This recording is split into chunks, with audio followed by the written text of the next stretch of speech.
So this morning, it's Sunday, and we're going to do something nice today. We're taking the new bike to track! Woo! And then now we're gonna drive again.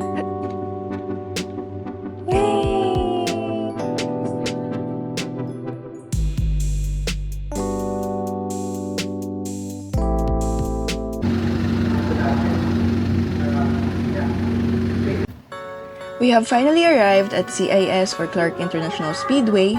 So, sa Pampanga siya and we had to take the expressway. Medyo na-late na nga kami gumayak eh. My family is with me and we all had to drive here.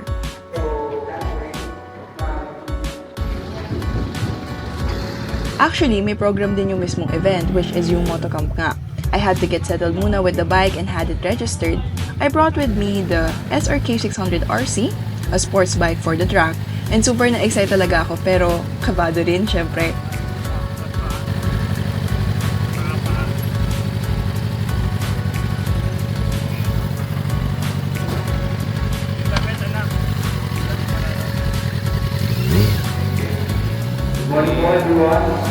Dumiretso na rin ako sa registration and all day naman ata siya kasi sa ibang-ibang time may mga nagpaparegister. The people were accommodating and they helped me all throughout the event din. So you can see na maraming mga bikes, some were brought by the other riders like me who also registered to the event. Some of the bikes naman ay nandun na, like pag may-ari na ata siya ng Motocamp.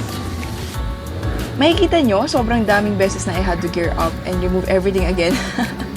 And gear up again, so it was quite tiring to do that. Pero hindi siya tiring when I had to go to the track.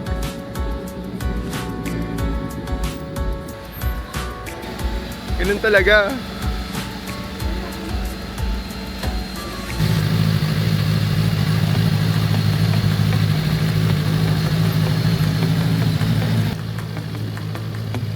Here I was headed to the scrutineering area and of course the rest of the bikes that were used dumaan din doon.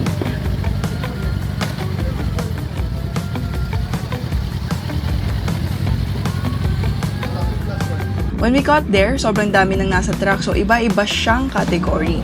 May beginner, intermediate, advanced, open track, women's, and also for the ones sa scooters which are 250cc and below.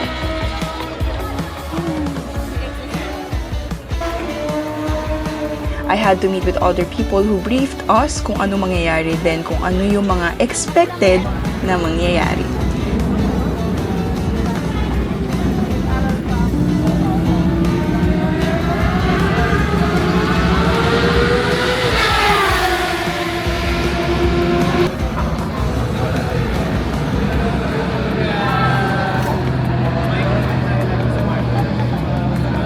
They also introduced us to the other riders, di ba? Para masaya naman, di kami sinasalang lang agad. I met a lot of who were beginners and who have been riding for quite some time. Pero mas marami talagang beginners because that was the purpose of Motocamp. To actually introduce it to riders who really need the skills of maneuvering sa road.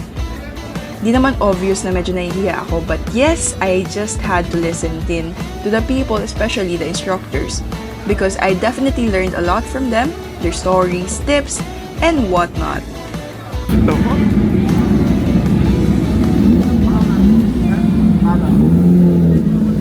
So ito na nga, may bike scrutineering because they had to check every part of the bike if it's good to be used sa track.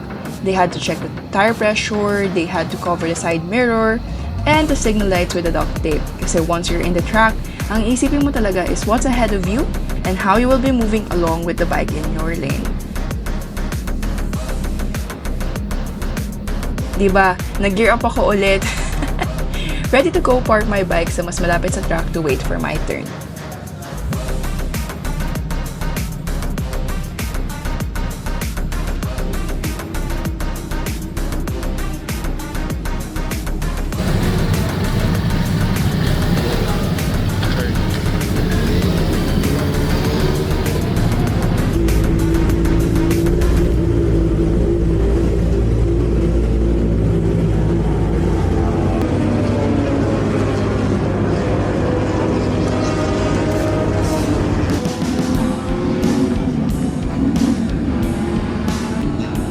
So yung actual na rider briefing, yun yung they reminded us what to do and how our body should move with the bike, the timing, and also the lanes na need namin sundin.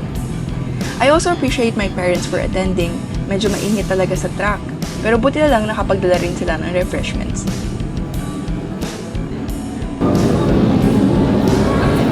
And shortly, after the briefing, I had to get ready again, so it was another gearing up before yung sa first run ko as beginner. They had to put stickers on our helmets to help them identify yung sa category ng mga riders and also for the women who rode na. It's really important to amplify the fact that women can ride and that we shouldn't be looked down on. So I really appreciate the other women and people in general who respects this. Ooh, and by the way, pinag-connect din kami sa intercom para we can talk habang nasa track.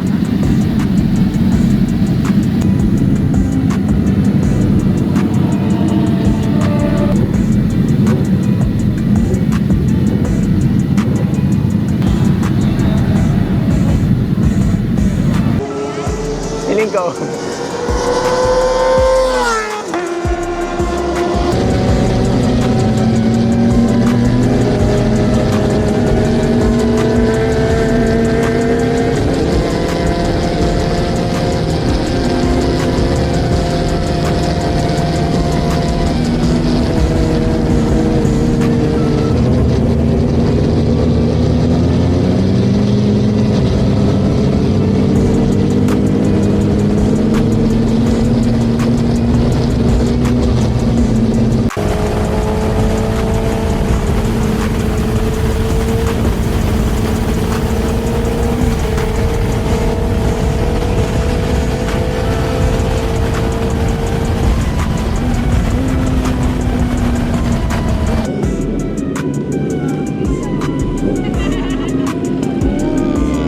At natapos din ang first run ko, my dad had to check on me and second run na ulit.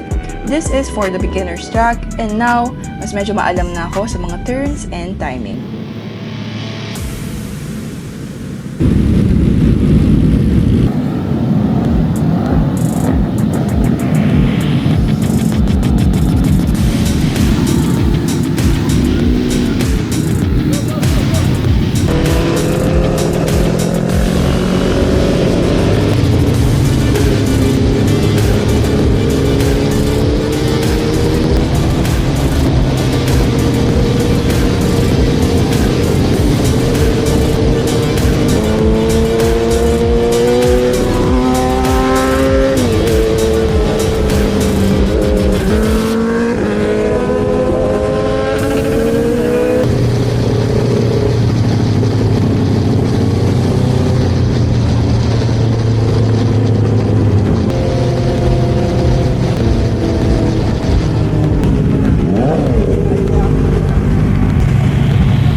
It was fun. So I already went 2 times into the track. So nilagay nila ako sa beginner. So syempre, since nung pagpapasok ka doon as beginner, merong mag-guide sa'yo na coach. Kasi you need to know kung saan yung tamang inside and outside doon sa apex sa mga curves. Even yung yung pagdating mo doon sa part na liliko ka, kailangan pa inside ka doon sa curve and then mag-exit ka doon sa wide. Para yung mga next turns, magagawa mo ulit yun. Parang tinuturuan kami kung ano yung tamang entrance sa mga curves and at the same time, paano yung tamang braking at saan banda ka sa track magbe-brake. So, I really feel happy that Motocamp invited me for this event kasi it's my very first time trying a track, like literal na race track. It's a nice experience. Although, I'm a bit tired though. Lunch break na! Kakain na tayo! So, babag tayo ulit. Bye-bye! Kain tayo. Before kami kumain, nagpagas pa kami. I almost got lost because I didn't have my phone with me and nauna na rin yung car sa gas station. O diba, sinaba ko na agad sa daan yung na-learn ko sa track. Nakabalik din kami sa track. I had a good lunch, a heavy one, so that I'm prepared to go sa next run ko, which was for the women's track. We had the opportunity to take some pictures to commemorate the day. I just want to mention ulit that this was really special for me. Thank you, Miss Che, for inviting me. It was such a very good event to feature that also women can ride. And at the same time, you are promoting something that features safety and saying that track is not just for racing, it's also for learning how to be one with your bike.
I was only able to ride twice sa track, and after ng women's track, nagpaalam na ako na mauuna na. We headed to a cafe muna with my family, dala-dala ko rin yung bike. Medyo mahangin sa labas at di rin ganun ka-traffic, so it was a good ride.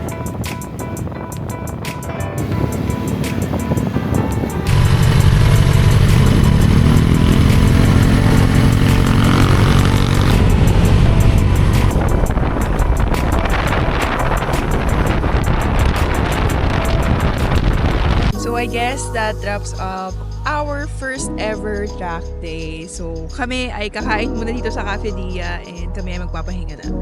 Bye-bye! So I just want to thank Motocamp, my trainer, and Miss Che for inviting me to this event.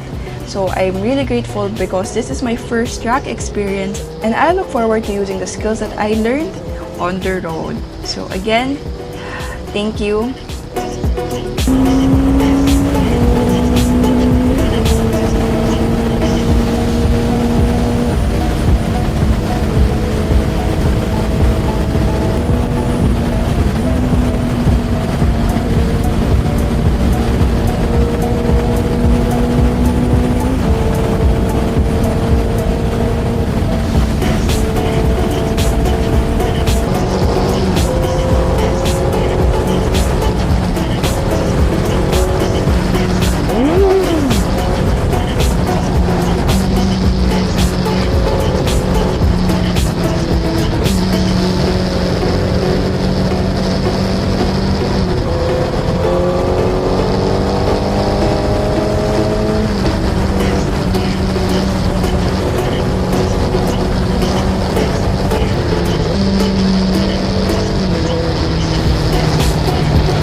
And I want to thank my brother for taking some behind the scenes of this day.